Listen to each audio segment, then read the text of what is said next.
Aguarda aqui esses 2 minutinhos aqui para o pessoal vai entrar, tá? Mas eu assisto a aula, é? Eu assisto a aula, é? Quando eu ver assim, deixa eu falar, se deixa eu... Ela vai assistir a aula dela.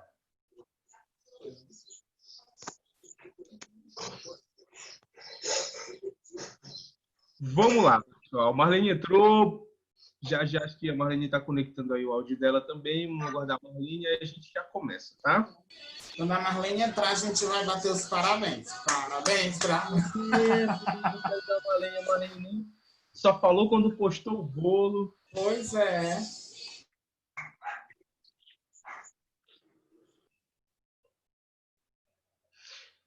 E você, Loislene, tá tudo tranquilo? Tá fazendo as receitas, tá reproduzindo as coisinhas que a gente tá vendo em aula, em casa?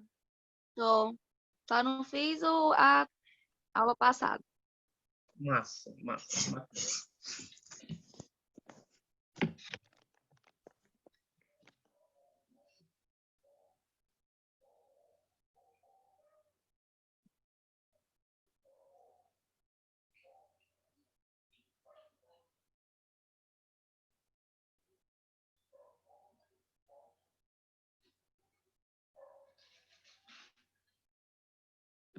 Marlene, você entrou na sala. Você já está conosco. Ainda não está conectada, viu? Ah, não. Professor, aquela torta estava incrível, viu? Gostou da Incrível, torta? incrível. A massa maravilhosa. Marlene, tá ouvindo? Agora estou! Olha aí! Parabéns! Muitas felicidades! Viu? Que Deus lhe abençoe. Só tá faltando um pedaço de bolo, viu? Endereço Rua Floriano Peixoto, número 1040.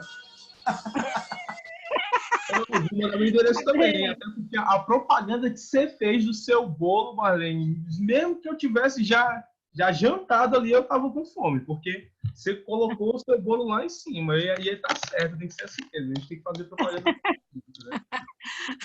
Pois tá bem, obrigado, professor, obrigado, Ian. Como é que foi seu dia, Marlene? Como é que foi seu aniversário? Foi tranquilo aí em casa?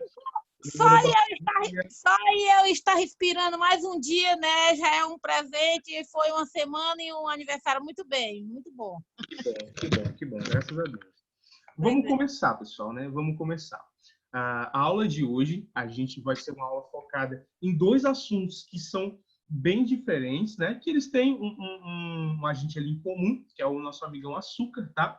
Mas hoje a gente vai estar falando de biscoitos, cookies, petit four e geleias, tá? A gente vai entender a parte técnica desses caras, né? A parte manual, todo o processo ali que a gente consegue fazer para estar obtendo essa matéria-prima, a matéria-prima no caso, quer dizer, esse preparo, né, de uma forma ideal, né, perfeita, vamos dizer assim. E cada um desses preparos, eles têm as suas especificidades. Então, no caso dos biscoitos, dos cookies, dos petit fours, que são um complemento, né, da aula que a gente teve anterior, que foi de massas doces, né? Os petit fours e os cookies, eles complementam por conta do método, que ambos eles têm o mesmo método de preparo, seja a tal da sablage quanto a cremage, que foi os processos que a gente falou, e a gente vai repetir, né, para a gente relembrar.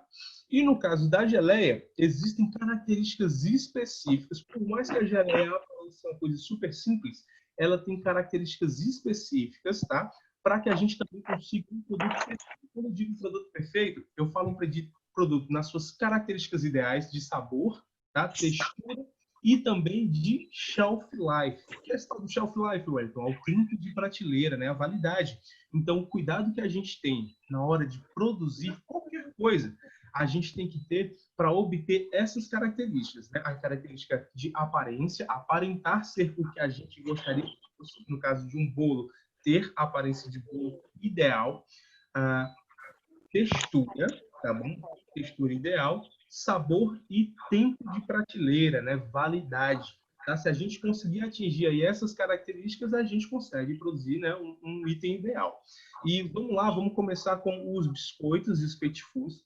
Hoje a nossa aula vai ser uma aula mais teórica, tá? Mas assim, realmente a gente precisa meio que também aproveitar esse período para estar falando de teoria também quando couber, né? E estar falando da parte técnica, porque aí sobra tempo para a gente se dedicar mais à prática para quando a gente estiver no presencial, vamos dizer assim, tá? Então é muito importante que a gente foque também nesses conceitos teóricos para que no momento lá do presencial a gente não precise ficar revisitando tanto, tá bom? Então, eu vou compartilhar aqui a minha tela com vocês.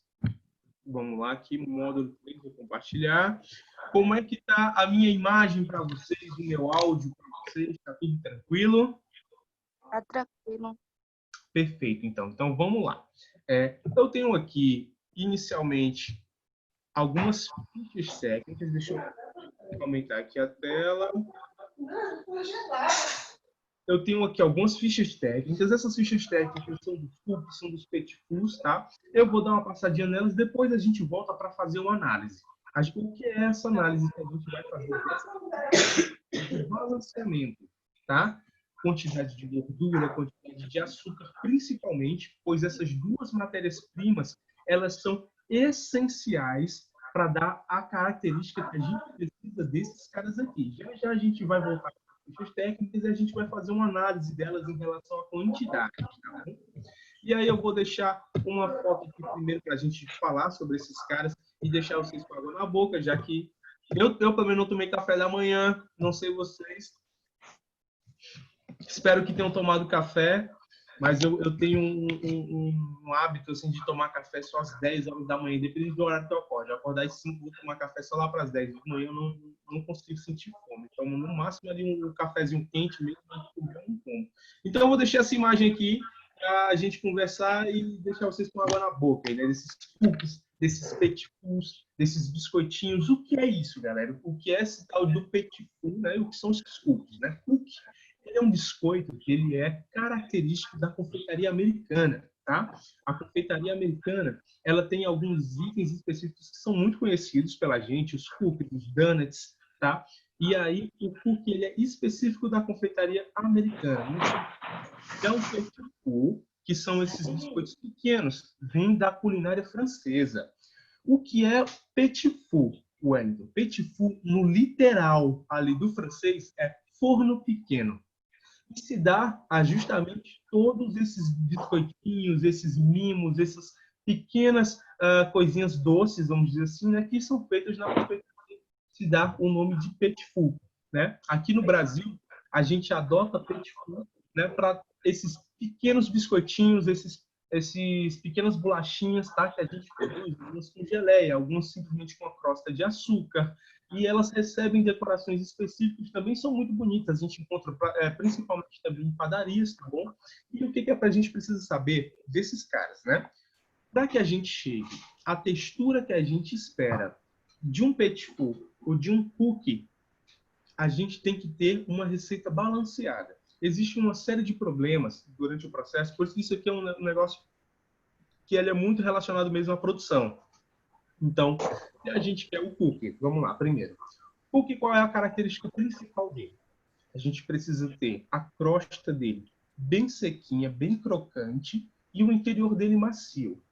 Então, o Wellington fiz uma receita e ela não ficou com essas características. Ela ficou com ele muito duro, ele ficou com ele muito maçudo, ou então ele ficou completamente molenga, não firmou.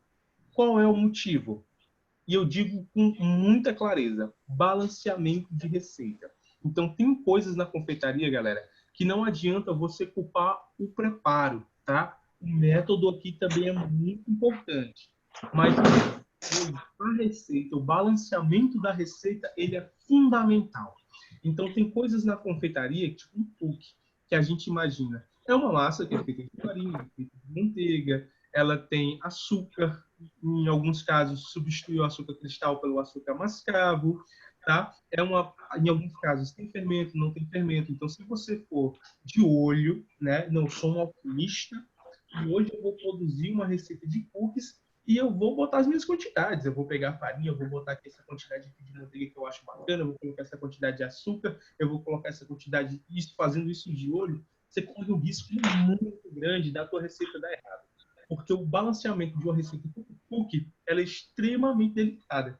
Então, a partir do momento que você não mantém, né, essa disciplina aí no balanceamento, a chance de dar errado é muito grande. E quando der errado, provavelmente é pelo balanceamento, tá? Então, e no caso dos petit fours, também. Porém, os petit fours é bem mais fácil a gente acertar, no caso, o método, porque ele é um biscoito que ele tem por característica ser completamente sequinho. O petit four, ele você não tem essas características diferenciadas do cookie, né, de ser crocante por fora e macio por dentro. O petit four é completamente sequinho, né, completamente ele sobe na boca. Na aula passada, a gente fez nossa massa sablé, né? A massa sablé que a gente fez foi no método de sablagem. E o que foi esse método que a gente fez? Era um método do qual a gente impermeabilizava a farinha, a gente misturava primeiro a farinha com a manteiga e depois a gente ia agregando o restante dos ingredientes, né? Esse método era justamente para que a nossa massa ali da nossa tortinha, ela não desenvolvesse glúten, né? Ela não desenvolvesse ali elasticidade para ela se manter sempre sequinha. E é esse método principal que a gente usa para os petit fours e para alguns cookies, nem todos, tá? Mas para alguns cookies também é possível fazer isso, tá? E esse método, o bacana dele é que a chance da gente errar o preparo é muito pequena, tá? É muito pequena. Porque justamente por fazer essa impermeabilização da farinha, a gente garante que mesmo que a balanceamento da nossa receita não esteja tão ideal, mas a gente vai ter um produto final de pelo menos de sabor agradável, porque a gente vai chegar ali no mesmo ponto, que é uma massa que não desenvolveu glúten e que ela permaneceu sequinha. Talvez não tenha algumas características como derreter na boca, como realmente ter leveza, tá? Mas a gente consegue chegar no... Não enxugou a cozinha errada? Enxugou a cozinha? No caso... Oi, Carlos, tá falando com a gente? Enxugou o chão. Ah, não. Tá falando com o pessoal de casa. Vamos lá, continuar. E aí o caso do cookie, né, em específico. A gente tem muito... no caso, é para ter essa característica de sequinho por fora, macio por dentro, a gente tem o cookie, na maioria das receitas, no método cremoso, né, fazendo a tal da cremagem. O que é essa cremagem? É aquele método do bolo amanteigado, onde a gente bate primeiro a manteiga com açúcar e depois vai agregando os ingredientes secos, tá bom? No caso da massa de cookie, de uma massa de petit four, fazendo ela no método cremoso, a única coisa que a gente vai ter que ter cuidado é justamente no tipo de pá da batedeira que a gente vai usar. Então, a pá ideal para fazer esse tipo de massa, que é uma massa um pouco mais pesada, é aquela pá que é a raquete, né? Que é justamente aquela que parece literalmente uma raquete de tênis, né? Então, aquela pazinha ali que é a ideal para a gente estar fazendo esse tipo de massa, né? E aqui a gente tem goiabinha, a gente tem cookies, cookie de baunilha, e eu tô com as receitas aqui, galera. Vamos cá. Eu tô com as receitas aqui desses itens, tá? Se vocês quiserem, eu posso até passar para vocês logo no WhatsApp, tá? Por mais que a gente não vá produzir eles hoje aqui, vamos produzir em sala de aula, tá? Mas se vocês quiserem, eu já posso passar as receitas para vocês treinarem em casa. E aí já estarem desenvolvendo alguma coisa, tá bom? Vamos aqui para a receita, uma análise rápida, né? Porque eu quero passar logo para a geleia para a gente não perder tempo, tá? Do cookie de baunilha, né? O que a gente tem? Em quantidade de açúcar e em quantidade de manteiga, né? A gente tem 175 gramas de trigo, né? 175 gramas a gente pode admitir aqui na nossa receita como sendo 100%, certo? 100% da nossa receita é 175 gramas, porque a base da receita é a farinha de trigo. E quando a gente analisa a quantidade de manteiga, a gente vai ter aí, vamos lá, 125 gramas, né, de manteiga. Isso dá, galera, em torno aí de 70%, né, do preparo em relação à manteiga e farinha de trigo. Então, vocês veem o balanceamento já acontecendo. Então, quando eu jogo a receita, eu repeti isso lá na aula passada, mas quando eu pego uma receita e eu transformo essa receita em porcentagem, eu tenho essa facilidade de compreender a quantidade de cada matéria-prima. E quando eu faço isso, eu consigo estar produzindo com maior facilidade as minhas receitas autorais, né? As receitas que eu vou criar. Porque se eu tenho uma noção que para uma receita de cookie eu tenho ali 100% de farinha de trigo, entre 60% e 70% de manteiga, aí vou para o açúcar mascavo, eu tenho em torno de 40% de açúcar, então posso admitir entre 40% e 50%. Quando eu levo isso para porcentagem, fica muito mais fácil de eu conseguir estar alterando, né, as proporções desses ingredientes, mas mantendo sempre uma média ali, né? Uma média ali de mais ou menos 5 a 5%, 10 a 10%, para eu estar conseguindo brincar com texturas, tá? Eu tinha falado também, não sei se vocês lembram, de um cara chamado Carreme. E o Carreme, ele sempre nas obras dele, ele tem um livro que de começo ao fim do livro, ele quase dá um tapa na nossa cara falando assim, filha da mãe, anota tuas receitas. Porque realmente uma das coisas que o Carreme tinha, né, e que deixou de legado para a gente, foram livros e livros e livros e livros, todos escritos à mão de receitas dele. Receitas que deram errado e receitas que deram certo.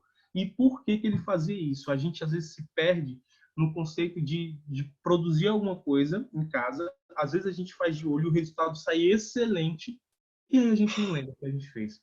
A gente não lembra quanto de trigo a gente botou, não lembra quanto de manteiga que a gente botou, não lembra nada. E aí a gente não consegue repetir esse resultado. E isso já aconteceu várias vezes comigo e a gente se pega naquela de, ai meu Deus do céu, e agora, né? Então, assim, receitas como essa, quando a gente leva para a porcentagem, a gente traz isso para a nossa realidade do nosso dia a dia, né? De estar trabalhando com as porcentagens. Quando a gente vai para a cozinha, né? Fazer desenvolver, ser autoral, vamos lá para uma massa de cookie, eu coloco farinha de trigo, vou iniciar minha receitinha lá na minha cozinha. Boto 200 gramas de trigo. Eu já tenho uma noção que a manteiga é entre ali 60% e 70%, porque a maioria das receitas que eu vi, que eu joguei para porcentagem, estão dentro dessa proporção. E aí eu começo ali com 150 gramas de manteiga. Produzi minha receita toda, botei para assar, opa, tá bacana. Tá uma crosta por fora que tá deliciosa, mas por dentro eu não sinto ainda umidade. O que eu vou fazer?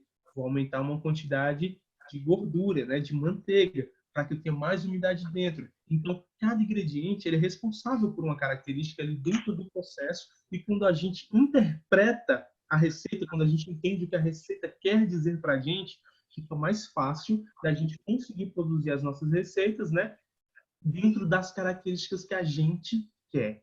Um exemplo, se eu chegar até eu chegar o momento que eu chegar para vocês e falar, Adriane, queria que tu desenvolvesse, prova de confeitaria. Você vai desenvolver a receita de cookie e eu quero que você deixe ela 100% macia. Não quero que a tua receita forme crosta, não quero que forme nada. Ela tem que ser um cookie 100% macio.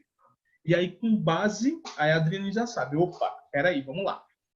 O que deixa um cookie crocante por fora?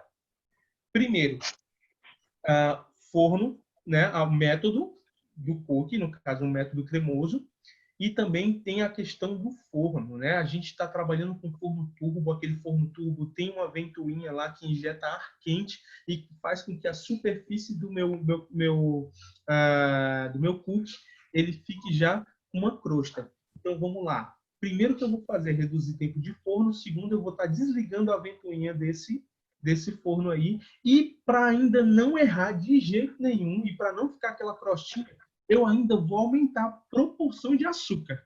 Porque daí a crosta de cima ela vai umedecer por conta do açúcar, né? Ele vai ficar mais úmido e aí eu vou ter um cookie 100% macio, sem crosta de açúcar nenhuma. Então, quando a gente interpreta a receita, a gente consegue até desenvolver dentro das características que a gente quer, entendeu? Isso é muito importante. Excesso de açúcar num bolo, excesso de açúcar num biscoito faz com que o biscoito fique completamente úmido, faz com que o bolo, quando sair do forno, dê um tempinho, a superfície do bolo começa a ficar molhadinha, que a gente toca e às vezes sai a massa no nosso dedo, né? Então, isso é uma característica de excesso de açúcar. Falta de açúcar, no caso, ou alta temperatura, já faz com que a superfície rache, né? Craquele, né? E já um bolo ideal, no balanceamento certo, na temperatura certa de forno, aí você tem um bolo completamente retinho e com a superfície levemente sequinha, né? Aquele sequinho que você vai conseguir tocar bonito no bolo, né? Mas também não vai desgrudar, não vai sair na sua mão. Então, isso é o importante aí do balanceamento das nossas receitas. Não vou falar mais de petit four e de cookies, por quê? Cookies e petit fours são muito operacionais. Então, é a gente realmente produzir com as receitas corretas e os métodos corretos. A gente vai ter um produto bom, tá bom? Não existe muitas outras técnicas por trás desses caras, tá bom? São bem simples. Eu foquei na parte da ficha técnica justamente para sempre estar enfatizando com vocês aqui a questão de estar anotando as receitas, né? A questão da gente entender e interpretar as receitas, que é o que eu acho muito importante. Se vocês tiverem alguma pergunta relacionada a isso aqui, pode falar, viu, pessoal? Não tem problema não. Era que eu queria perguntar. Por exemplo, nesses cookies, professor, que a gente vê muito os recheados. Por exemplo, tem algum recheio que pode interferir no processo de cocção dele? Vamos supor, já vi cookie de Nutella, cookie de brigadeiro, né? Cookie, às vezes, até que o pessoal coloca goiabada, queijo, já vi coisa assim bem, bem diferente. E aí, às vezes, a gente, é como você mesmo falou, a gente se apega muito à receita pela receita e não aprende a técnica. A grande sacada é você aprender a técnica. Porque a receita, qualquer pessoa pode pegar a tua receita, por exemplo, pegar uma receita e fazer. Mas ela não vai fazer da forma do seu produto, porque você tem a técnica dele, né? Você tem essa questão que você falou, de aprender porcentagem, né? De aprender você desenvolver o conhecimento daquele produto que você está fazendo. Né? E saber que se você puder, eu quero melhorar meu produto, estou vendo que o meu produto está... Por exemplo, você fala uma coisa que eu percebi no meu bolo. Então, eu já vou sentar e vou remodelar a minha receita de bolo, entendeu? Com base nesse conhecimento. E aí, essa é a minha pergunta do cookie. Quando eu coloco esse recheio, né, ou de Nutella, ou de chocolate, que eu vejo, né, que eu já vi pessoas fazendo, essa proporção, ela muda ou não? Ou dependendo do tipo de produto que eu coloco de recheio, pode mudar, eu posso alterar a receita final, a parte de fora, porque eu sei que dentro vai ter o recheio, então vai dar uma certa alteração. Mas no processo por fora dele. Pronto, excelente, excelente, excelente, excelente, Adriana, excelente. Olha, a questão de cookies recheados, a gente sempre vai ter que pegar recheios que eles tenham as seguintes características. Eles precisam ter viscosidade. Então, no caso, precisa ser um recheio que seja bem firme, certo? No caso, um brigadeiro, dá super bem para um cookie. Ganache de chocolate, né? O próprio chocolate mesmo, picado, né? Em pedaços. Doce de leite mais viscoso também. E recheios que, essencialmente, sejam mais gordurosos. Porque aí, o que você vai conseguir fazer? Você vai conseguir não levar mais açúcar para a tua massa. Porque quando a gente produz um cookie que seja recheado, a gente quer respeitar essa crosta crocante do cookie porque ela vai ser fundamental para manter todo esse recheio lá dentro tendo estrutura. Então, se ele não tivesse estrutura, provavelmente ao sair do forno, ele não vai suportar segurar esse recheio e ele vai romper, tá? Vai craquelar. E aí o que acontece? Se eu trabalho com uma geleia mais fluida, certo? Tenho um mega trabalho para rechear esse cookie com essa geleia, mas dou um jeito. A geleia vai umedecer essa massa, porque nessa massa a gente não desenvolveu glúten. Então, como não desenvolveu glúten, ela está ali sem nenhuma camada de proteção. Ela não tem essa elasticidade, ela não tem essa força, né? Então, qualquer contato que ela tiver com um líquido, pode ser que ela venha a vazar literalmente, e realmente a rachar, a sair e muitas vezes até a hidratar a nossa massa. Então, vai ficar uma massa que ou com excesso de açúcar por conta da geleia ou completamente úmida por conta da água presente na própria geleia. Então, assim, depende sempre disso, né? Textura, que é o importante para você conseguir realmente modelar. Então, precisa ter textura e precisa ter gordura, né? Que eu acho ideal. Trabalhar com recheios gordurosos. Wellington, eu consegui fazer um cookie de geleia. Massa, show. Agora vamos fazer um teste de prateleira nele. Vamos ver quanto tempo, depois que você produziu, ele vai conseguir segurar, vai conseguir reter essa geleia, que é o importante. No caso de um biscoito de goiabinha, a gente percebe que a gente coloca goiabada nela, mas vai por cima, né? Não vai dentro. E o que é que acontece? Quando ela vai ao forno, essa goiaba ela seca. Como ela seca, como ela perde água, a goiabinha ainda assim se mantém crocante durante um processo de prateleira. Então, vamos lá, vamos produzir um cookie que eu quero fazer com um recheio mais mole, né? Por que não colocar na superfície e remodelar o formato do cookie? A gente está acostumado com um cookie sempre nesse formatinho côncavo. Que tal a gente fazer uma ballerina? Um cookiezinho mais em formato de ballerina com um recheio ali no topo? E Pode aí, ser aí, né? e Já aí fica... você coloca a sua identidade no produto, né, professor? Exatamente. E que é Exatamente. uma coisa que eu percebo que as pessoas, elas estão, assim, quando você tem uma identidade, as pessoas se apegam a essa identidade. Então, por Exato. exemplo, no seu caso, da sua empresa, as pessoas se apegam àquela marca, se apegam à sua forma de apresentar. E quando você cria algo assim, a pessoa pode comer em qualquer lugar. Eu digo isso porque já aconteceu comigo com a minha bicicleta de doce. Elas vão lembrar de você pelo aquele produto, pelo aquele serviço que você oferece. Que massa! Mas é Entendeu? verdade, isso é muito verdade, Adri. E principalmente também, quando você tem uma identidade, as pessoas notam isso, entendeu? Elas notam que você está procurando fazer inovação. Né? Elas gostam disso. Né? A Adriane, ela faz uma receita ali diferente. E outra coisa, a Adriana faz algo a Adriane faz algo que ninguém faz. Ela é exclusiva em alguns produtos. E isso aí que é interessante também. Isso que atrai público também.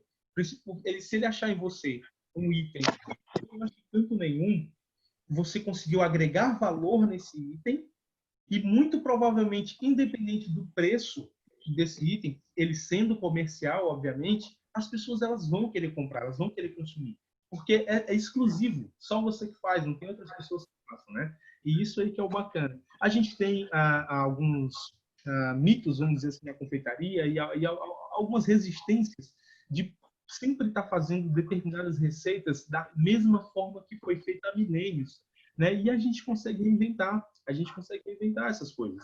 Então, não necessariamente a gente sempre precisa estar fazendo a mesma coisa. Um colega meu, lá no Rio, ele abriu uma padaria, o nome da padaria dele é Bicho Pão, e aí ele decidiu levar para a padaria dele um sonho, né, de padaria.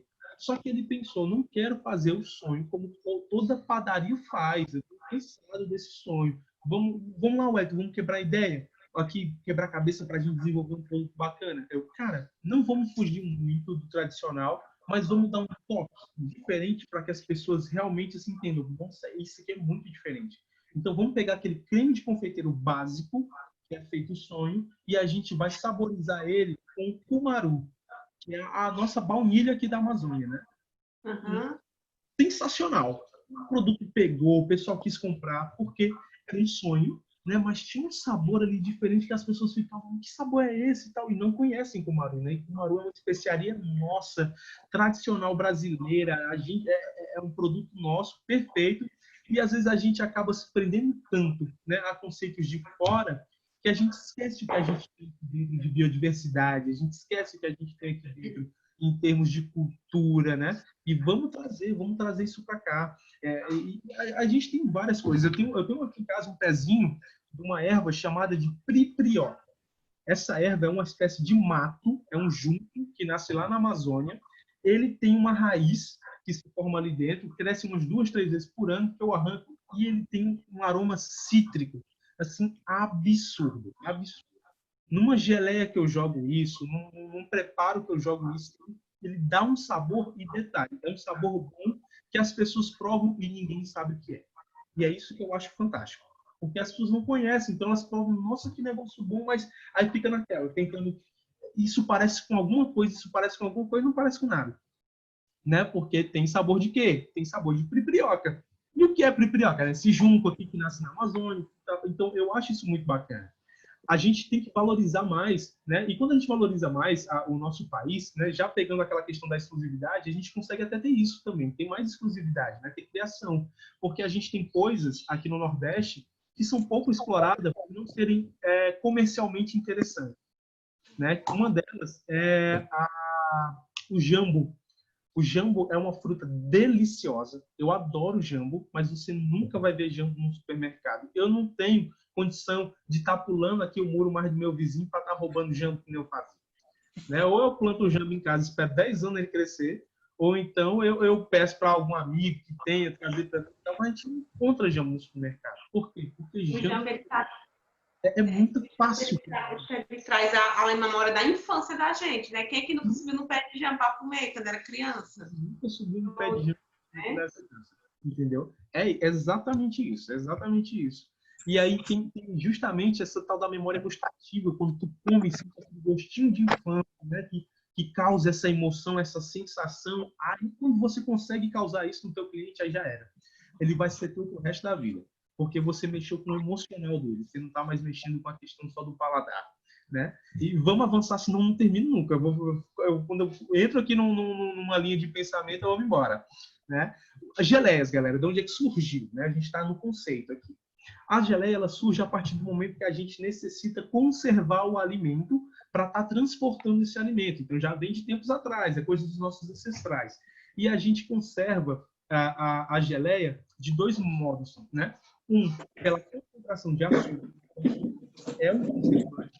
Tanto que na época do Egito Antigo, a gente preparava, né, embalsamava os corpos usando mel. Né? O mel conservava os corpos. Então, as geleias, né, o açúcar, ele é um excelente conservante. Porém, para que ele haja como conservante, a gente precisa seguir alguns passos, né, que realmente permitam a não entrada, né, a não proliferação de outros micro-organismos, tá? Para estar contaminando aqui o nosso preparo, tá? E outra coisa, geleia. Ela tem... Eu falo já, eu ia falar de pectina, mas eu vou passar para frente e eu falo já. Vamos cá. Processo de produção de geleia. O que a gente precisa ter de equipamento para fazer uma geleia? A geleia é super simples. A gente precisa ter uma panela, justamente para estar levando as nossas frutas e açúcar para o fogo, tá?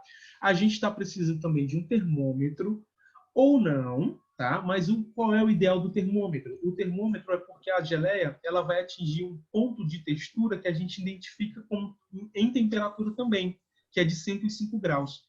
Então, quando a gente atinge o ponto de 105 graus, a nossa geleia está numa textura X. Se a gente sempre faz a geleia e sempre coloca o termômetro e espera atingir 105 graus, a gente sempre vai ter uma geleia na mesma textura, tá? Se eu quero uma geleia mais grossa, Wellington, aí deixa atingir 107, 110, tá? Aí você vai ter uma geleia mais espessa. Mas quando a gente controla o ponto por termômetro, a gente consegue padronização de textura, para não acontecer em um dia você ter uma geleia super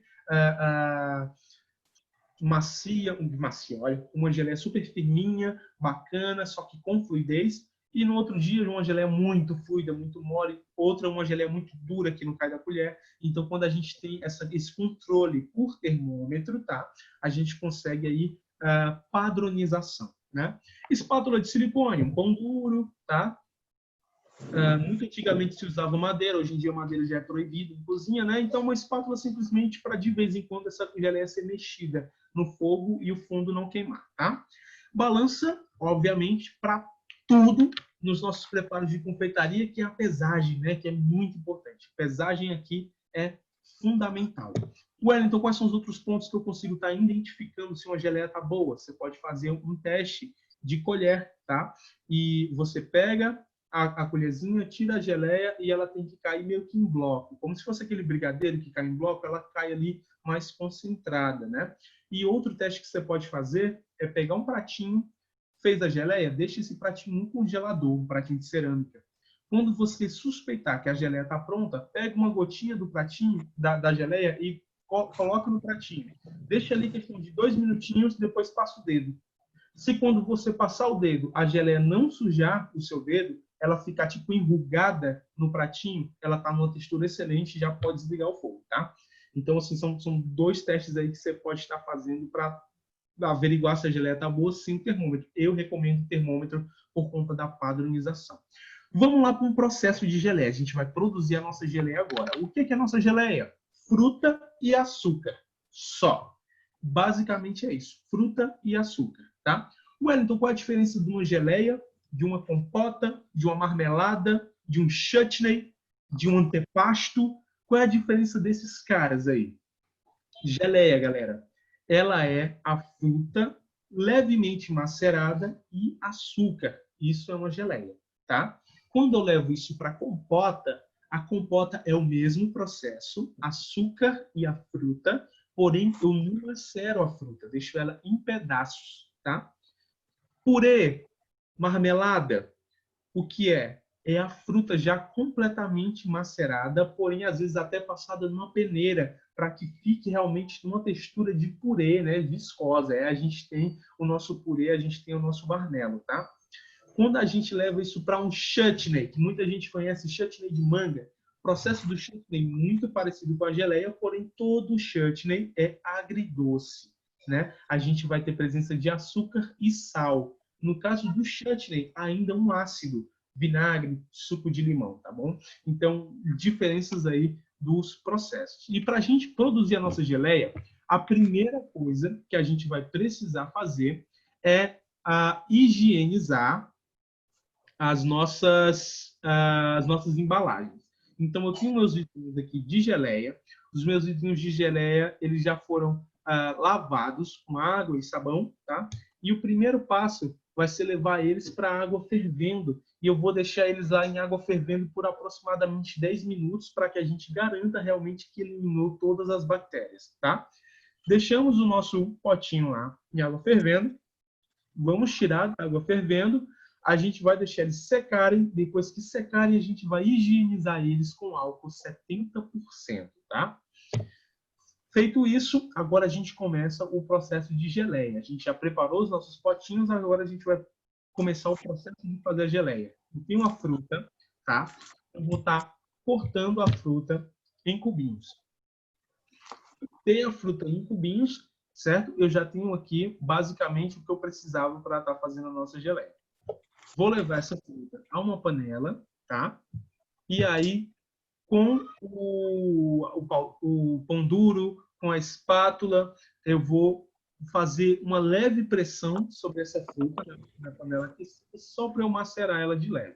Em sequência, eu já vou adicionar o açúcar, tá? Eu já podia ter adicionado o açúcar antes, inclusive, tá bom? Vou dar o play aqui. Então, macerei levemente a fruta com a espátula na minha panela, adicionei o açúcar. Fruta e açúcar, panela, tá? O fogo já estava ligado. Vou deixar esse processo no fogo até ele atingir a temperatura de 105 graus. Fruta, açúcar, fogo. Deixa lá cozinhando. O fogo baixo, geleia sempre em fogo baixo. Se eu estou fazendo uma geleia de morango, se eu estou fazendo uma geleia de framboesa, que tem cores fortes, cores vivas, quanto mais baixinho você deixar esse fogo e mais lento ser essa redução, o que é que vai acontecer? As cores dessas frutas, elas vão ser preservadas. Se você pega um morango e coloca numa temperatura muito alta, o que vai acontecer é a tua geleia ficar amarronzada, porque o açúcar vai caramelizar. E quando o açúcar carameliza, ele dá justamente esse aspecto marrom. Então, sempre fogo baixo, tá bom? Em algumas geleias, vai acontecer também de subir uma espuma, né? A gente vai estar preparando a geleia e durante o processo vai subir uma espuma. Essa espuma é interessante sempre a gente ir removendo, com uma colherzinha mesmo, tirando só a espuma e levando para uma panelinha do lado. Nessa espuma é onde se concentram as impurezas, tá?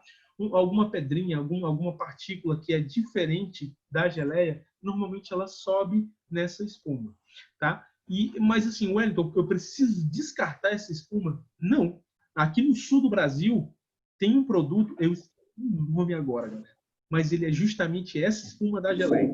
Ela fica super grossinha, fica com um gosto bacana também. A única coisa que ela vai interferir é no aspecto final da geleia. Mas depois de tirar toda essa espuma, esse produto você consegue usar ainda, tá? Por mais que sejam ali as impurezas, vamos dizer assim, mas ele não está contaminado, tá? Então dá para a gente usar também. Feito isso, deixei a minha fruta com açúcar na panela, fogo baixo, tirei a minha espuminha, ela vai chegar numa textura como essa, né? Uma textura mais viscosa. Chegou assim, a minha geleia está pronta. O que eu vou fazer agora com a minha geleia? Eu vou estar pegando a geleia, pronto, eu vou pegar a minha geleia, vou levar para um potinho que eu já esterilizei, meu potinho está esterilizado, tá? Então, completei a minha geleia no meu potinho. E depois de completar a geleia no potinho, aí a gente vai fazer uma coisa interessante. A gente vai conservar de fato a geleia. Lembrando que essa técnica é para potes de vidro, tá? Que são os potes ideais para conservar geleias. E normalmente vendem potes específicos para geleia com a veda, tá? E são os mais interessantes. Dá para fazer com aquele potinho de rosca comum também, tá? O importante é que a tampa de rosca do pote de vidro seja aquela tampinha de metal, tá bom? Se não for, pode dar problema no segundo processo, que é o que eu vou mostrar. Coloquei a minha geleia no potinho. O que eu vou fazer? Vou fechar esse potinho, tá? Aqui ele está ensinando. Aqui é a esterilização da tampa. Vamos supor que a brigando com ele. da tampa. E o que eu vou fazer? Dele. Peguei o meu potinho de geleia, fechei. Lacrei, tá? Hermeticamente fechado. Eu vou levar agora o potinho com a geleia para dentro de uma água fervendo. Deixa eu mandar ela para comprar pão. Eu já esterilizei a tampa, eu já esterilizei o pote, eu já preparei a geleia da forma correta. Por que que depois eu vou pegar o total, o preparo total e levar para o fogo, levar para a água fervendo? Porque, galera, nesse processo a gente vai estar fazendo uma coisa que é entre a tampa e a quantidade de geleia que a gente colocou, normalmente contaminar a nossa geleia, né? E aí, quando a gente leva o pote de geleia para a água fervendo, a gente cria um vácuo dentro do pote. E esse vácuo ajuda justamente essa falta de presença de ar, ajuda na conservação. Então, uma geleia que você teria, se você não tivesse feito esse processo, com duração aí de 1 semana, 2 semanas, feito esse processo, você vai ter uma geleia com duração de meses. Então, o bacana disso aqui é que não tem como armazenar o produto da geleia. Tem outra pessoa. Não conserva. Se ela não conserva, por que eu tenho que colocar na geladeira? Né? Então, esse processo aqui a gente consegue, do vácuo gerado, né? Levar a nossa geleia, né? E manter ela em temperatura ambiente por mais tempo. Então, como é que eu sei que deu esse vácuo? Tá? A gente vai colocar elas no fogo, vai deixar elas por aproximadamente de 10 a 20 minutos, tá? Na tampinha fechada. E se você tiver com aquela tampinha que é de metal, o que você vai fazer? Quando você tirar ela do fogo, você vai pressionar a tampinha de metal. Se a tampinha de metal baixar e ficar, não pegou o vácuo, tá? Agora, se a tampinha você pressionar e ela voltar, aí ela está com o vácuo correto, tá? Você tem esse processo de forma linear, tá bom? Finalizado isso, basta tirar o potinho aqui da água fervendo, tá? E aí a gente já tem a nossa geleia prontinha, né? Pronta para o uso, né? Já pode ser utilizada, já pode ser feito no nosso preparo. A gente pode usar elas nos nossos petifus, tá? Então a gente pode produzir a nossa própria geleia de goiaba e estar usando no nosso petifu. A gente pode produzir geleia de manga, geleia de kiwi, geleia de morango, tá? Geleia de banana. Então, assim, é infinito, tá? Ah, outra coisa, esqueci de falar. Eu vou botar aqui para frente. Deixa eu ver só quanto tempo eu tenho para não esticar demais. Não tem tempo bom. Então, vamos lá. Galera, preparei minha geleia, né? Bacana. Wellington, agora vamos lá para a seleção das frutas, né? Você já me deu uma ideia de quais frutas eu posso usar para produzir minha geleia, mas e a condição dessas frutas? Porque eu tenho na geladeira maçã, eu queria fazer uma geleia de maçã, e eu tenho maçãs que elas já estão há muito tempo dentro da geladeira. Eu não quero estragar essas maçãs, então acho que eu vou fazer uma geleia. É bom fazer assim? Não, tá? Fruta passada para geleia não é legal. Por quê? Na geleia, a gente precisa de um cara chamado de pectina. A pectina, galera, é um polissacarídeo, é uma fibra, tá? Que ela é presente nas frutas em geral, principalmente em frutas ácidas. A pectina vai estar na casca, a pectina vai estar no albedo, que é naquela parte branca, tá? A pectina está presente nas frutas. E a pectina, ela tem uma função principal no preparo da geleia, que é na gelinificação. Então, assim, é ela que faz a geleia ficar gelatinosa, né? A presença da pectina. E quando a gente tem uma fruta passada, essa pectina já perdeu boa parte da eficácia dela. Quando a gente tem uma fruta mais verde, uma fruta mais antes do maduro, a gente já tem uma presença maior de pectina, né? Quanto mais ácida a fruta está, maior a quantidade de pectina. Então, quando você quer fazer uma geleia, eu quero fazer uma geleia de maçã, procura uma maçã que ainda não está 100% madura. Quero fazer de morango, mesmo princípio. O morango está ácido, tá? Frutas ácidas, a gente produz geleias de maior qualidade, tá bom? E o Wellington, eu não posso simplesmente trocar, no caso, eu quero fazer render a minha geleia, e aí eu não quero deixar reduzir e realmente acumular essa pectina natural da fruta. Eu quero usar uma gelatina, por exemplo. Eu posso fazer com gelatina? Galera, cada gelatina, vamos dizer assim, cada espessante que a gente tem na confeitaria, eles têm uma função. Quais são os principais? A gente tem a gelatina, a gente tem a pectina e a gente tem o agar-agar. Da onde é que vem a pectina? Das frutas, tá? Da onde é que vem a gelatina? Das algas e dos animais, né? É tirado de boa parte do colágeno, né? Dos animais. E de onde é que vem o agar-agar? Das algas. Então, cada uma dessas gelatinas vem de uma origem diferente e tem suas características. No caso da pectina, eu consigo que a pectina permaneça com firmeza, mesmo fora da geladeira, porque o ponto de fusão da pectina, o momento em que a pectina vai estar derretida, vai ser acima de 60 graus. Então, numa temperatura ambiente, eu consigo a minha geleia ainda viscosa se ela tiver com a minha pectina. Já a gelatina, o ponto de fusão dela está ali mais ou menos entre 20 a 25 graus. Então, assim, a gelatina, em temperatura ambiente, ela fica líquida, ela se liquefaz. Então, por isso que a gelatina não é interessante para a gente estar produzindo uma geleia. E outra coisa, a gelatina também é muito perecível. Então, em temperatura ambiente, a gelatina ela não consegue manter essa conserva que a gente espera, tá?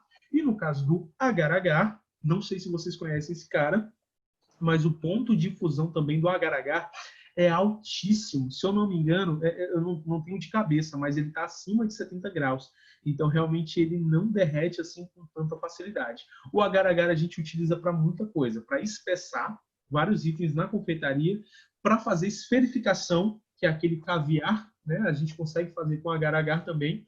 E, no geral, nesse conceito de espessante, né? Da gente criar superfícies ali gelatinosas, tá? Então, é muito importante a pectina. Wellington, mas vamos lá. Eu quero render a minha geleia. Quero que minha geleia tenha rendimento. Eu estou fazendo uma geleia de morango, mas a minha geleia de morango, eu tenho que reduzir ela demais no fogo, ela está ficando muito cara. O que eu posso fazer? Aí, vamos lá. Se a gente entende que tem frutas que elas são ricas em pectina, então a gente pode levar a pectina de forma natural para a nossa geleia ou de forma artificial. Como a gente faz de forma artificial? A gente compra a pectina no mercado. Em lojas de confeitaria, hoje, a gente já tem potinhos lá que tem pectina de maçã, pectina de casca de laranja. São produtos que já vêm prontos e a gente consegue adicionar na nossa geleia para a nossa geleia ter mais rendimento, tá? E aí ela vai reduzir menos do que deveria. Mas, Wellington, eu não quero colocar um produto industrializado na minha geleia, eu quero fazê-la de forma natural. O que eu faço? Então, vamos lá. A gente produziu uma geleia de morango. O que você pode fazer?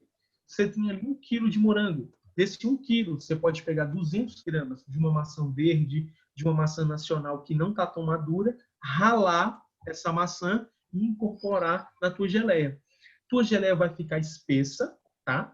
Mais rápido, mas não vai ter sabor nenhum de maçã, porque o sabor do morango é muito predominante, tá? E aí você não vai ter um sabor residual de maçã na tua geleia. Vai ser uma geleia que vai estar mais espessa, porém de forma natural. Wellington, quero produzir, na verdade, uma pectina, né, um espessante, mas que ele fique sempre armazenado para que quando eu faça a minha geleia, eu também não tenho que estar o tempo todo ralando as minhas maçãs. Eu quero algo mais prático, algo que fique ali guardadinho no potinho. Aí você pode estar fazendo uma base de geleia de maracujá. Quando a gente corta o maracujá, sabe aquela parte branca do maracujá que a gente joga fora? Aquilo ali é riquíssimo em pectina. O que eu faço particularmente? Eu pego aquela parte branca do maracujá que se chama albedo, tá? Eu corto, né? Retiro do maracujá, pego elas e levo para uma panela. Cubro com água, né? Quantidade de água até cobrir ali o maracujá. Fogo baixinho, vou deixar cozinhando lá por aproximadamente 1 hora, tá? Fogo baixinho, ele vai reduzindo, vai cozinhando levemente.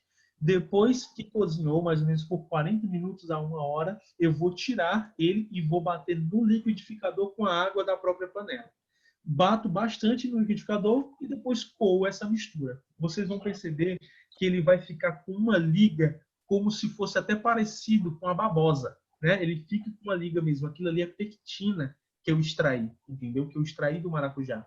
E o bacana disso é que depois você pode guardar num potinho e toda vida que você for produzir uma geleia, você tira uma parte e coloca lá na tua geleia e ela vai ficar mais espessa. Dá um pouco de trabalho no processo, mas é algo que você consegue fazer em grande quantidade e deixar armazenadinho ali na geladeira, tá? Por, enfim, semanas ali na geladeira tranquilamente. Lembrando que essa geleia que a gente vai fazer com a casca do maracujá, ela não tem açúcar, então não vai ter a propriedade de conservar como a nossa geleia tem, tá? Mas aí é um espessante que a gente consegue estar até congelando também, e sempre que a gente for fazer uma geleia, a gente coloca lá. Então, assim, são truques, né? São conceitos que a gente consegue levar ali para a gente ter mais produtividade e mantendo qualidade, tá? A indústria, galera, ela surgiu para facilitar a nossa vida em alguns aspectos, né? E para roubar algumas características do outro. Então, assim, a gente precisa saber utilizar os produtos da indústria. Não adianta a gente querer pegar nossa produção e automatizar ela por completo, no sentido de pegar tudo de supermercado e jogar nela e querer ter a mesma qualidade, né? A parte industrial, ela vai ajudar a gente em muitos aspectos em relação à nossa produção, vai aumentar a nossa produtividade, mas a gente tem que ter uma parcimônia para que a gente não perca a qualidade. Então, e ainda assim, eu acho interessante a gente produzir de modo artesanal, porque o cliente de vocês vai sentir a diferença. É muito diferente uma geleia de morango feita em casa de uma geleia de morango comprada no supermercado. Porque no supermercado, aquela que a gente compra em potinho, ela tem uma quantidade de pectina adicionada nela tão alto para fazê-la render, que ela acaba ficando parecida com a geleia de mocotó. Ela é uma geleia que ela não tem viscosidade, é uma geleia que ela cai em bloco, ela é dura, né?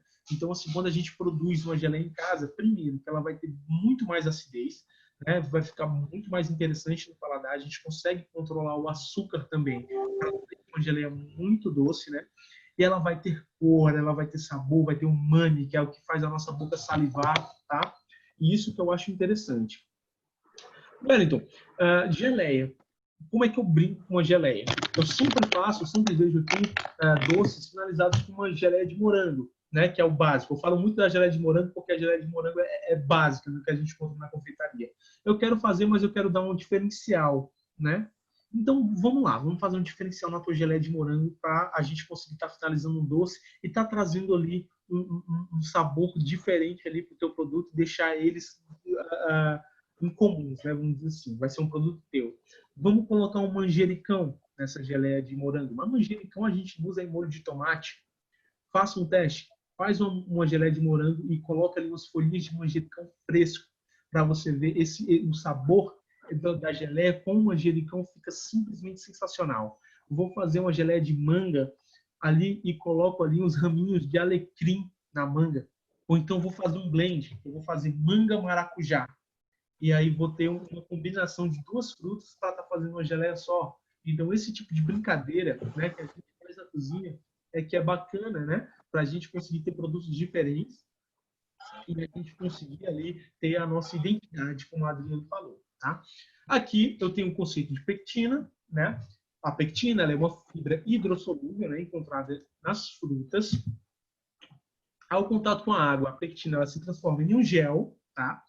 E tornando-se assim essencial para que a geleia tome o ponto necessário. A pectina ela é encontrada no miolo e nas cascas das frutas, porém, a quantidade varia de fruta para fruta. No caso, o albedo do maracujá concentra muita pectina, maçã concentra muita pectina, casca de laranja, muita pectina, tá?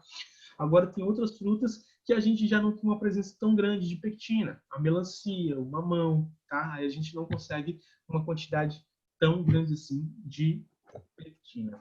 Tá? Ponto da geleia. Aqui é justamente o conceito de textura, né? Que a gente quer. O ponto da geleia, né, repetindo, recapitulando, ele precisa ali atingir a temperatura de 105 graus. Então, se eu não tiver um termômetro, aí aqui eu tenho formas, né, de saber isso. Eu acho que eu já citei aqui nessa aula com vocês. Então, o teste do pingo, que é quando a gente mete delicadamente a geleia, levanta a colher e, ao se levantar a colher, o pingo cai lentamente, né? Então, assim, eu já tenho aquela geleia que a gente identifica no olhar. Mas lembrando que esse teste do pingo tem que ter muita sensibilidade. Por quê? Vai cair lentamente. Porém, a gente sabe que a geleia ainda está no fogo. Então, assim, ela ainda está muito quente. Então, sempre que você testar a textura da geleia, ela ainda quente, lembre-se que ela vai espessar muito mais, quase que em dobro, quando ela sair da panela. Então, quando ela esfriar, ela vai ficar muito mais firme. Então, tem gente que faz uma geleia, faz um brigadeiro, faz um creme que vai ao fogo e precisa ser espesso e quer deixar ele tão espesso quanto ele fica em temperatura ambiente ainda no fogo. E aí o que acontece? Quando você faz isso, quando ele esfria, aí ele dobra ainda mais essa textura e fica muito mais firme do que deveria. Então, parcimônia, tem que ter cuidado aqui, sensibilidade. Isso que eu acho ideal a presença do termômetro. Tem termômetros aí no mercado que a gente encontra, termômetro para açúcar, que é o ideal para fazer uma geleia, a gente encontra eles por 14 a 20 reais. Tem alguns que vendem até em farmácia. Eles são termômetros de haste. A haste deles é de metal, tá? São ideais. Tem até digitais. São muito interessantinhos ali, são muito bacanas para a gente estar usando em preparos. Tanto para a gente estar brincando com açúcar, para a gente estar preparando coisas relacionadas ao açúcar, caldas, caramelos, tá? Quanto para a gente estar preparando aqui as nossas geleias, fazendo temperagem de chocolate. Então tem muita coisa na confeitaria que a gente precisa de termômetro. Para fazer um merengue italiano, a gente precisa do termômetro para aferir a temperatura da calda de açúcar, né? Para estar fazendo a temperagem de chocolate, é essencial o termômetro. Não se faz temperagem de chocolate sem termômetro, a não ser que você já seja muito experiente na temperagem. Então, assim, são itens que são imprescindíveis dentro da nossa produção e é interessante a gente ter, tá? Esterilização dos vidros em vaso. Basicamente, existem duas formas da esterilização de vidros. Uma é no cozimento, a gente pega o potinho de vidro, como eu mostrei nos slides lá em cima, e leva para a água fervendo, deixa lá por 10 minutinhos, retira da água, deixa ele secar, depois dá um banho de álcool 70, né? O nome disso ainda assim é mise en place, a gente conhece como mise en place de salão, então que é esse preparo. E a outra forma é micro-ondas. A gente lava o vidrinho com água e sabão, vidrinho levemente seco, né? A gente dá uma chacoalhadinha para tirar o excesso de água e levamos para o micro-ondas em potência máxima por 4 minutos, tá? Deixou no micro-ondas por 4 minutos em potência máxima, tira com o auxílio de uma espátula, leva para uma superfície para esfriar naturalmente. Lembre-se, potes de vidro em geral, levou eles para esterilizar, eles estão submetidos a altas temperaturas, não coloque em uma superfície gelada. Se for colocar em cima da sua bancada, e sua bancada for de mármore, coloque um pano por cima dela, tá? Porque o mármore sempre está muito mais frio. E essa mudança brusca de temperatura faz com que o vidro contraia e ele pode quebrar. Ele estoura literalmente. Então, sempre que trabalhou com vidro em altas temperaturas, deixe esfriar naturalmente, né? Muito cuidado com o vidro dentro de cozinha, galera, porque além do perigo ser na saúde de vocês, né, na integridade física, é também dos clientes. Então, quando a gente tem produtos de vidro dentro da cozinha, esse vidro quebra, o vidro ele estilhaça em milhares de pedacinhos e só Deus sabe onde eles vão parar. Então, às vezes, a gente quebra um vidro em casa e a gente vai achando capo de vidro uma semana depois. Eu aqui em casa, principalmente. Toda vida aqui que eu dou uma mancada aqui, eu sei que eu vou achar um pedaço de vidro novo. Porque é sempre quando a gente está descalço. Então, muito cuidado ali. Utilizando o micro-ondas, o método que eu falei. Lavar os vidrinhos em água com sabão, escorrer os vidrinhos para retirar o excesso de água e levar o micro-ondas ali em potência máxima por 4 minutos. Tá bom? Utilizando fermento, já expliquei. Esterilização das tampas, mesmo processo, tá? Com cuidado, porque tem algumas tampinhas de geleia que elas têm uma partinha de borracha, tá? Então, cuidado com essa partinha de borracha, ela pode ser fervida, mas cuidado só com o tempo para não danificar essa borrachinha, tá bom? E eu tenho aqui uma ficha técnica de uma geleia de morango. Vamos lá analisar essa ficha técnica para a gente encerrar a nossa aula. Tempo de preparo, aproximadamente 50 minutos. Isso vai variar dependendo da quantidade de geleia que a gente está produzindo, tá? Lembrando que as geleias, elas vão reduzir ali mais ou menos 50 a 40%, ali 50 a 60, quer dizer, por cento da quantidade. Então, se tu começou com 1 quilo de geleia, tu vai terminar ali 1 quilo, que eu digo, total de açúcar mais fruta, né? Tu tem ali 1 quilo de geleia que tu iniciou, tu vai estar terminando ali com mais ou menos 400 gramas, 500 gramas, tá, de geleia. Então, ela reduz muito. A geleia tem muita perda, tá bom? E aqui o que eu tenho? 1,5 kg de morangos, tá? Suco de um limão, 1,5 kg de açúcar cristal, 2 a 3 colheres de sopa de pectina em pó. Então, aqui eu tenho uma geleia com pectina, tá bom? Vamos lá, vamos preparar aqui essa geleia. Galera, aqui é uma ficha técnica, um exemplo, tá? Mas vejam bem, a quantidade de morango para a quantidade de açúcar aqui é a mesma. Então, visualmente, a gente já consegue entender que essa geleia aqui, ela vai ser uma geleia bem doce, né? Uma geleia que vai ter um sabor bem doce. Eu quero preservar o sabor da fruta. Então, o que eu faço? Normalmente, eu trabalho com 1/4 da quantidade de açúcar da fruta. Então, se eu tenho a quantidade da fruta, eu coloco 1/4 de açúcar. Se eu estivesse trabalhando com essa proporção aqui de 1.500 gramas de morango, eu estaria colocando em torno de 400 a 370 gramas de açúcar. Olha a diferença aí que a gente acaba tendo na quantidade de açúcar, tá? Então, assim, se você quiser trabalhar nas mesmas proporções de açúcar, bacana, você vai ter uma geleia bem doce. Se você quer uma geleia que tenha mais sabor da fruta, pode reduzir essa quantidade de açúcar tranquilamente. Na questão da geleia, a gente não tem muito problema em relação ao balanceamento, tá? Da receita, porque o conceito é a redução do fogo e quem vai espessar a nossa geleia não é o açúcar. Quem vai espessar a nossa geleia é a pectina, tá bom? Deixa eu ver aqui o modo de preparo, só para vocês, para ver se aqui fala sobre a pectina. Deixa eu ver aqui. Misture morango. Pronto, vamos lá. Eu estou trabalhando com a pectina industrializada. A pectina industrializada ela tem algumas características que eu preciso seguir para que ela se dissolva bem em água. Então, quais são essas características? Eu vou pegar fruta, levar o fogo, vou ligar o fogo e já vou deixar ela começar a reduzir.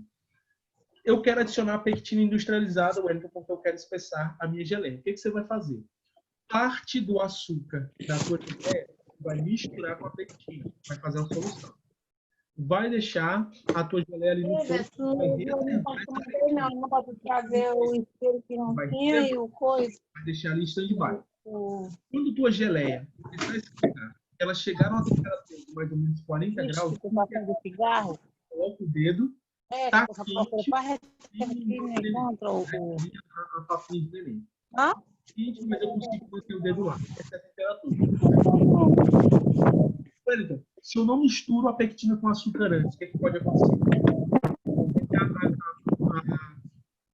A pectina ela acaba não tendo solubilidade como deveria em água e forme grumos, tá? Como se ela não tivesse correto. É interessante sim fazer esse processo aqui. Lave e seque o pote com morango e corte o morango em 4 partes. Misture a pectina com o açúcar né? Misture o morango e o açúcar em uma panela, leve a panela ao fogo baixo e deixe de vez em quando até o açúcar dissolver. Acrescente o suco de limão e cozinhe até estar no ponto desejado, né? Retire do fogo, deixe só 3 minutos e coloque nos vidros. O processo de geleia a gente já fez, tá? Só que aqui, com a pectina, quando a gente coloca a pectina, a gente precisa ter esses cuidados aí de temperatura e solução em açúcar. Aí eu tenho outras fichas técnicas aqui, eu tenho geleia de abacaxi e maracujá, que são ideias para vocês. Eu tenho aqui, deixa eu ver se eu tenho outra amigona aqui, eu acho que... Pronto. Geleia de maracujá e banana, que é muito interessante, tá? E finalizamos a nossa aulinha. O conceito de geleia, a parte de geleia, obviamente, é bem maior do que a parte aí de cookies e petit four, justamente porque existem técnicas por trás dessa amigura aí que a gente quer preservar. Ninguém quer fazer uma geleia que é uma técnica de conservação de alimento e não quer que ela dure, né? Quer que ela tenha realmente durabilidade. E aí, galera, para quem não está começando a aula, esse troço aqui, ó, isso aqui é uma cabana que meu filho fez, tá? Não considerem. O Miguelzinho fez essa cabana aqui, essa cabana tá durando aqui mais de uma semana aqui em casa, ele não deixa ninguém desfazer essa cabana. Olha, Só tem cabana aqui. Foi isso a nossa aula. Esse é o nosso conceito de geleias, né? Lembrando, eu sempre fico batendo nessa tecla. A gente vai produzir isso em sala de aula. E o Eric, se a gente estivesse numa sala de aula hoje, ou a nossa aula fosse presencial, como essa geleia demora demais, a gente teria iniciado com a geleia e prosseguido com o restante dos ingredientes, nossos petit fours, tá? Foi isso, né? Espero que vocês tenham gostado da aula, tá? Nem sempre, infelizmente, a gente consegue fazer aquele modelo prático, porque realmente a gente precisa, em alguns momentos, se prender a conceito, né? Teoria é muito importante. Então, a gente vai sempre estar mesclando esses modelos de aula aqui para vocês absorverem nesse momento o máximo de conteúdo possível, tá? Para vocês. Vocês têm alguma dúvida? Tem alguma coisa que vocês queiram falar? Alguma coisa não ficou muito clara, tá? O momento é agora para a gente tirar a nossa dúvida. Tranquilo? Lineuda tá tranquilo, Lineuda? Deu para ver tudo direitinho. E aí, Marlene, deu certo? Vai fazer a geleia? É para fazer a geleia em casa. Tenho ideia. Coisa diferente. Vamos bater nosso print, bonitos. Bora bater nosso print. Bora bater nosso print. Esse. Deixa eu mostrar aqui com a minha... mas eu tô apaixonada por esse domo, viu? Um luxo, lindo demais, tá show. Luxo, adorei minha doma. Vou até baixar aqui para... Tá show. Vamos lá. Pera ainda, meu povo, deixa eu aparecer. Ô, povo bonito!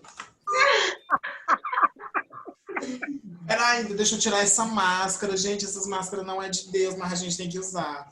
E eu que uso óculos, Ian, que é com a máscara e o vapor direto. Pois é. Vamos lá, deixa eu me afastar, que eu fico levemente mais magra. Sorrisão!